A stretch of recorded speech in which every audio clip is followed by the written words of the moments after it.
Bonjour et bienvenue sur la chaîne des entrepreneurs animaliers. Je suis très heureux aujourd'hui de vous présenter un endroit qui est magnifique, qui s'appelle l'Arche de la Nature. On est précisément ici à la Maison de la Prairie, qui se situe dans la métropole du Mans. Vous allez découvrir tout au long de cette vidéo des personnes formidables qui sont investies dans la conservation des espèces, dans la pédagogie, dans l'accueil de public, dans une ferme pédagogique d'une envergure impressionnante, avec un projet politique fantastique. Mais je vous en dis pas plus, je vous laisse découvrir tout ça dans la vidéo.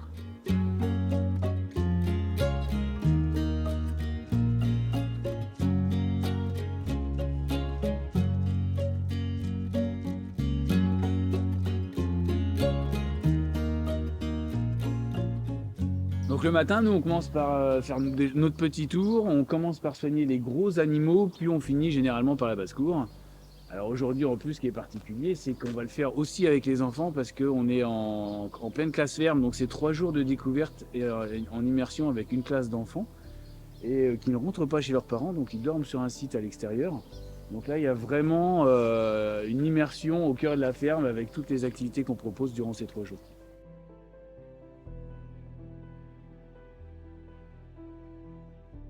Il y a des installations qui sont quand même assez professionnelles. Pour une ferme d'animation, c'est assez rare.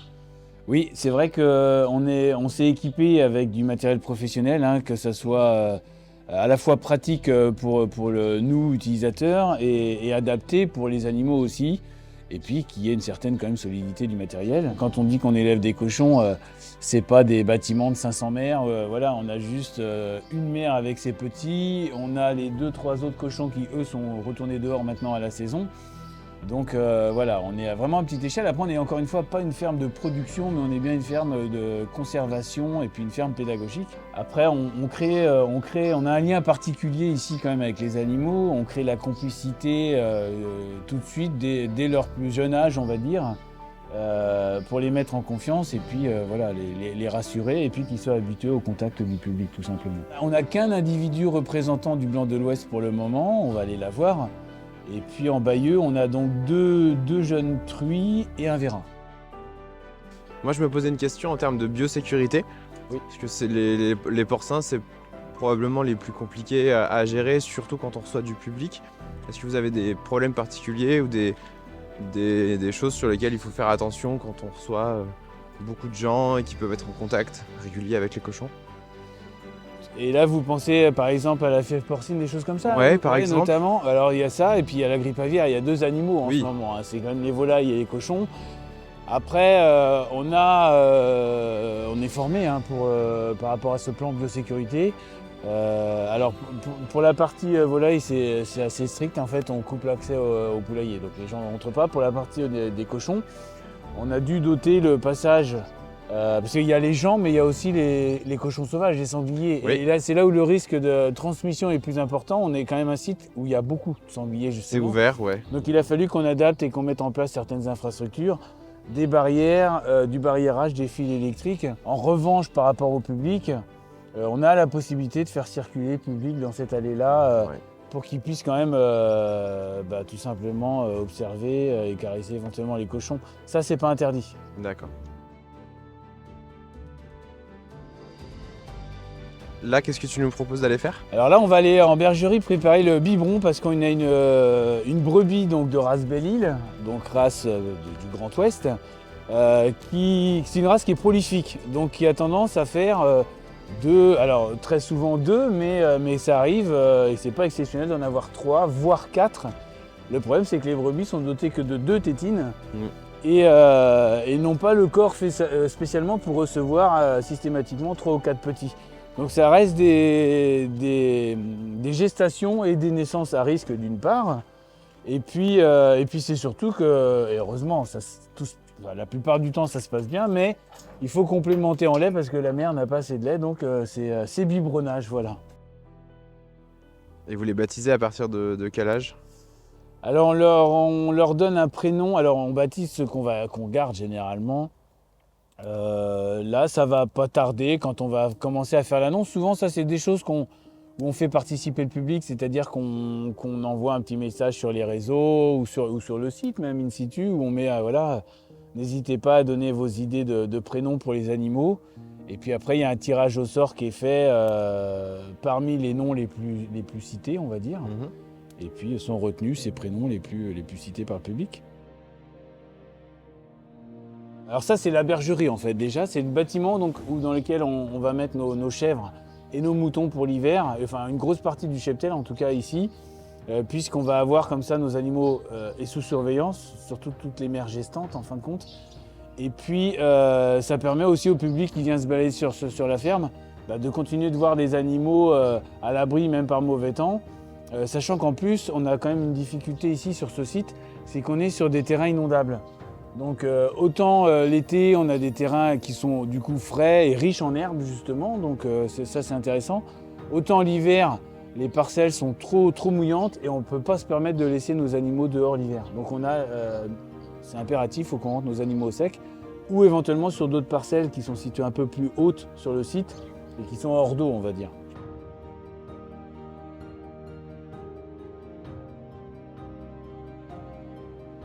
Il faut s'assurer aussi la bonne fécondation de la truie et de la bonne reproduction, quoi. Et que cette race est toujours en difficulté, même s'il y a une association qui essaie de fédérer tous ces éleveurs, d'animer aussi cette micro-filière. Ça reste des toutes petites unités de production, encore en marge, mais on a aussi cette fragilité au niveau de la race, quoi.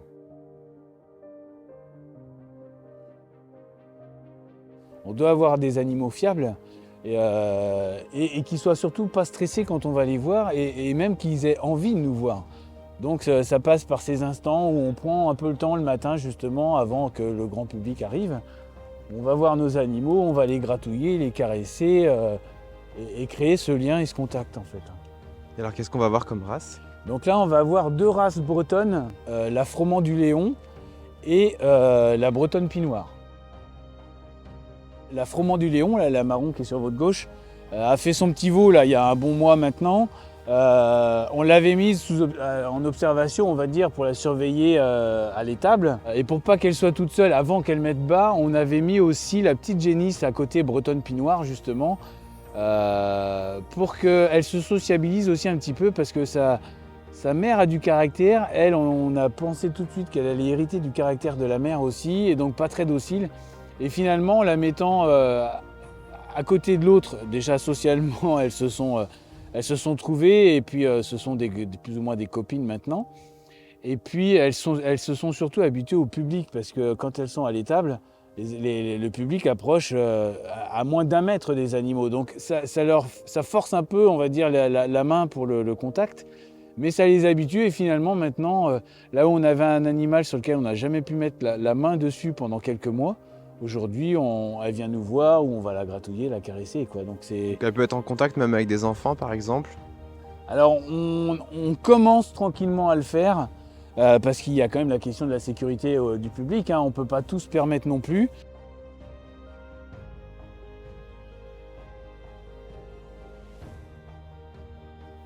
Donc là, vous êtes en train de découvrir une ferme pédagogique qui, à mon sens, est un peu idéale, celle dont beaucoup de porteurs de projets rêvent d'avoir ou de créer, parce qu'on a un peu tout.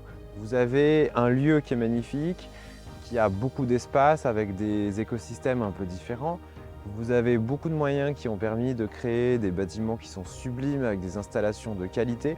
Alors c'est de qualité pour les visiteurs, mais c'est aussi de qualité pour les personnes qui travaillent sur place. Vous avez des animaux qui sont fantastiques avec des races locales, anciennes, en faible effectif. Donc on a un peu le combo gagnant. Et si on ajoute à ça la proximité immédiate d'une très grande ville, donc qui amène des publics, qui amène un certain nombre de visiteurs, c'est tout ce dont une ferme pédagogique a besoin. Et justement, moi j'avais envie de questionner les personnes qui étaient à l'origine de ce projet, puisque l'Arche de la Nature est né dans les années 90. L'éducation à l'environnement, la conservation des espèces, c'était pas forcément autant développé que ça ne l'est aujourd'hui, c'était pas dans l'air du temps. Et donc il faut avoir une certaine vision, un certain courage et une certaine ambition pour vouloir créer quelque chose comme ça dans ces années. Donc je vous propose de continuer ce reportage avec Cédric qui travaille à la métropole du Mans. Bonjour Cédric. Bonjour. Est-ce que tu peux nous dire qui tu es, ce que tu fais ici?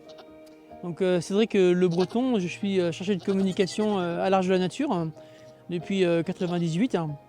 Et donc je m'occupe à la fois des événementiels aussi, mais aussi de tout ce qui est information, signalétique, support numérique, papier, voilà, pour faire la promotion de tout ce qu'on organise sur le site de l'Arche de la Nature. Alors donc le projet il est né comme tel dans les années 90, vers 95-96, où il y a une réflexion qui a été faite parce qu'il y a des terrains fonciers qui ont été achetés par Le Mans Métropole. Donc on avait une plaine de loisirs, mais qui restait vraiment classique avec des jeux pour enfants. Et donc il y a une réflexion de mener autour des écosystèmes. On avait la forêt, on avait l'eau avec la rivière Luynes, un bel étang, et puis la prairie avec cette vieille ferme qui a été restaurée depuis. Autour de ces trois pôles, on a développé des activités, un côté muséographique et puis aussi des activités pour les scolaires et pour le grand public à travers des événementiels.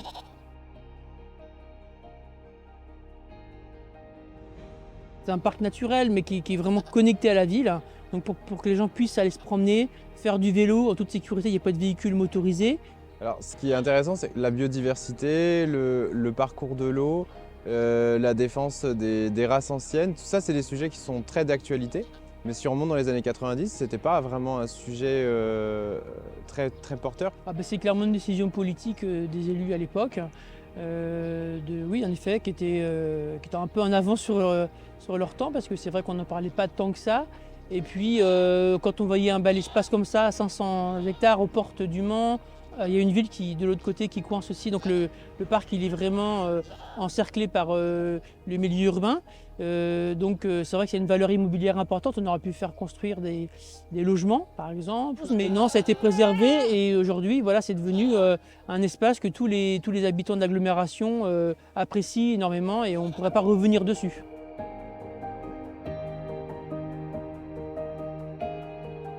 Ça ressemblait pas à ça du tout il y a 20 ou 30 ans. À quoi ça ressemblait quelles ont été les différentes étapes de construction du site? Pour la maison de la Prairie, il y avait vraiment une vieille ferme, presque à l'abandon, quoi.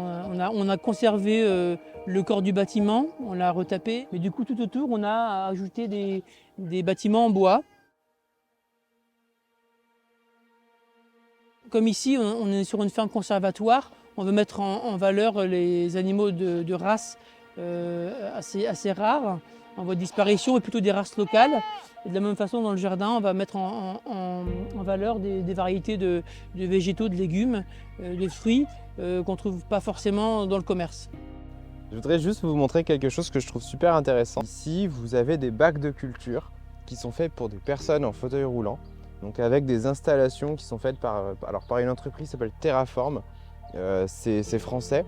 Et donc c'est une installation qui vous permet avec le fauteuil roulant donc de rentrer, de pouvoir passer les pieds sans aucun problème dessous et donc vraiment à proximité du bac de culture. Donc on va sensibiliser les personnes et on va surtout on va pas être sur de l'occupationnel, on va leur montrer qu'elles peuvent être utiles à quelque chose et qu'elles peuvent participer aussi à la beauté du jardin.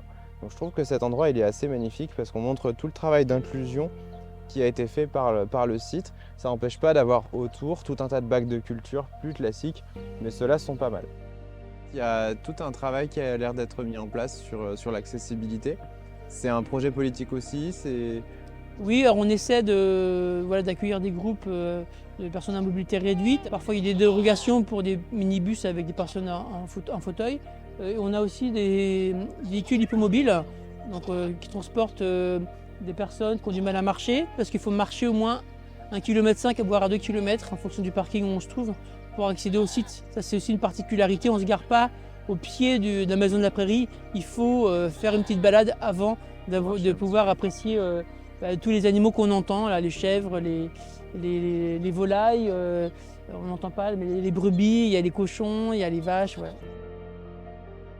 Et si on devait donner quelques adjectifs à cet endroit, comment on pourrait qualifier ce lieu? Quel est l'esprit du lieu? La Maison de la Prairie, c'est vraiment un lieu, c'est la ferme, on va dire, des habitants du Mans et de la métropole. Parce que c'est vrai qu'aujourd'hui, aller dans une ferme, c'est très compliqué. Alors que là, dès qu'il y a des naissances, on communique dessus. Et les gens en famille viennent voir les naissances, ils voient ce que c'est qu'un agneau.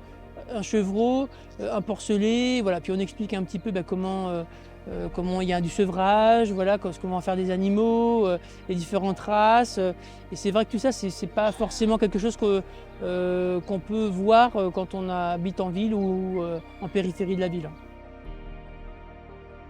On continue sur l'éducation à l'environnement parce qu'en accueillant à peu près 17 000, 18 000 scolaires par an, on sait que on sème des petites graines qui après vont permettre aux enfants d'être plus sensibles à l'écologie et au respect de l'écosystème. Donc après, voilà, on sait que les parents, après ce sont des futurs parents qui vont transmettre cette sensibilité-là à leurs enfants. On va arriver à la fin de cette vidéo, mais d'abord je voudrais juste rajouter quelques petites précisions. Parce que là vous venez de voir une ferme pédagogique qui à mon sens est vraiment idéale, celle que beaucoup de porteurs de projets rêveraient d'avoir. Évidemment, vous n'êtes pas une métropole, vous n'êtes pas une grande ville, ou peut-être, mais vous n'avez pas forcément les mêmes moyens pour créer quelque chose. Il ne faut pas que ça vous décourage de créer votre propre projet, votre ferme pédagogique, avec les moyens que vous avez, avec les bâtiments et avec les différents espaces que vous pouvez mettre en place. Il vaut mieux faire quelque chose d'imparfait que quelque chose de parfait mais qui ne verra jamais le jour. Si vous avez envie d'aller un petit peu plus loin et de découvrir un petit peu tous les secrets sur comment est-ce qu'on peut créer une ferme pédagogique, eh bien je vous ai créé une formation gratuite qui s'appelle Les secrets d'une reconversion réussie dans le milieu animalier. Vous pouvez retrouver cette formation gratuite sur le site entrepreneur-animalier.fr/7 jours et vous allez voir, je vais vous envoyer pas mal de mails et pas mal de contenu tous les jours pour pouvoir vous accompagner dans votre projet. Si vous avez apprécié cette vidéo, c'est le moment de la liker, de partager, d'en parler autour de vous et de vous abonner à la chaîne si vous ne l'avez pas encore fait. C'est le meilleur moyen de m'encourager à continuer à aller faire des petites excursions dans des fermes pédagogiques tout aussi magnifiques. Et à très bientôt sur la chaîne des entrepreneurs animaliers.